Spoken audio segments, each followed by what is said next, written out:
अस्सलाम वालेकुम बिस्मिल्लाहिर्रहमानिर्रहीम।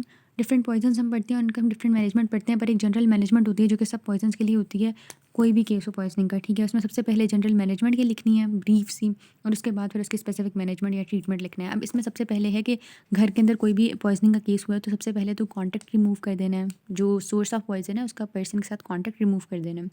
उसके बाद डॉक्टर को कॉल कर लेनी है, एपिकैक का सिरप अगर डॉक्टर कहे तो फिर देना है, कोई सेल्फ मेडिकेशन नहीं करनी। अगर तो मुँह के ज़रिए वो अंदर गया है तो आपने मुँह धो देना है, और न्यूट्रलाइज़ उसे खुद से करने की कोई ज़रूरत नहीं है, अंडा या विनेगर वगैरह दे के, ठीक है?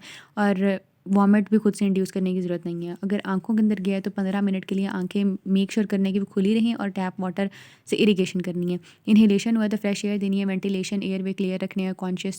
अगर अनकॉन्शियस पेशेंट है तो फिर आपने पॉइज़न कंट्रोल सेंटर को इत्तला कर देनी है, और आर्टिफिशियल रेस्पिरेशन की भी ज़रूरत पड़ सकती है। डर्मल एक्सपोजर है तो उसमें कॉन्टामिनेटेड क्लोथ सबसे पहले रिमूव करने हैं, उसको धोना है वहाँ पर से, और सेल्फ मेडिकेशन करने की हरगिज़ ज़रूरत नहीं है, ठीक है? तो ये डिफरेंट रूट्स के थ्रू आ जाता है। इसी तरह जब आपसे पूछा जाता है कि अनएब्ज़ॉर्ब पॉइज़न या एब्ज़ॉर्ब पॉइज़न, तो वो भी रूट मेंशन नहीं है, तो बेहतर यही है कि सब रूट्स का जनरल तो मेंशन कर दिया जाए, ठीक है?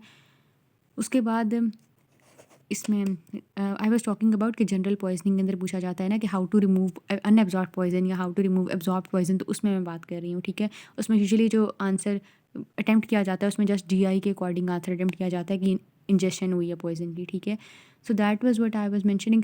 इसके अलावा पहला पॉइंट क्लियर कर दिया मैंने कि सबसे पहले क्या कर लिया कि कहाँ पर से हुआ है, और वो हमने क्लियर कर लिया है। दूसरी बात है कि ABCD मेंटेन करनी है, ठीक है? कॉमा कॉकटेल आप दे सकते हैं, रेस्पिरेशन में एयर वे क्लियर करने, ऑक्सीजन थेरेपी की भी ज़रूरत पड़ सकती है। हार्ट में देखें तो ट्रेंडेलेनबर्ग पोजीशन के अंदर पेशेंट को रखना है, उसके टांगें ऊपर को कर देनी है, ठीक है? एसिडीमिया या कोई भी जो इलेक्ट्रोलाइट डिसऑर्डर है उसको सही करना है। आईलिड्स उसकी क्लोज कर देनी है। बॉडी टेम्परेचर भी आपने देख लेना है, और हाइपोथर्मिया या हाइपरथर्मिया है तो उसकी मैनेजमेंट कर देनी है, ठीक है?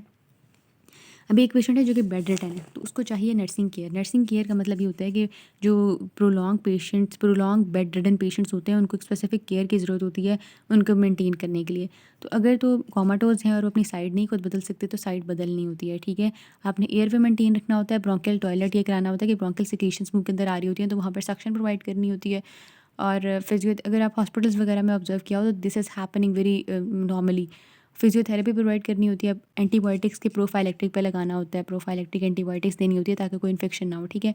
वार्म और कंफर्टेबल इन्वायरमेंट आपने क्रिएट करना होता है, क्योंकि ऑब्वियसली पेशेंट इफ कोमाटोज है या फिर वहाँ लेटा हुआ है और वो अनकॉन्शियस है तो वो आपको नहीं बता सकता कि आई एम नॉट कंफर्टेबल, और टेम्परेचर कंफर्टेबल नहीं है।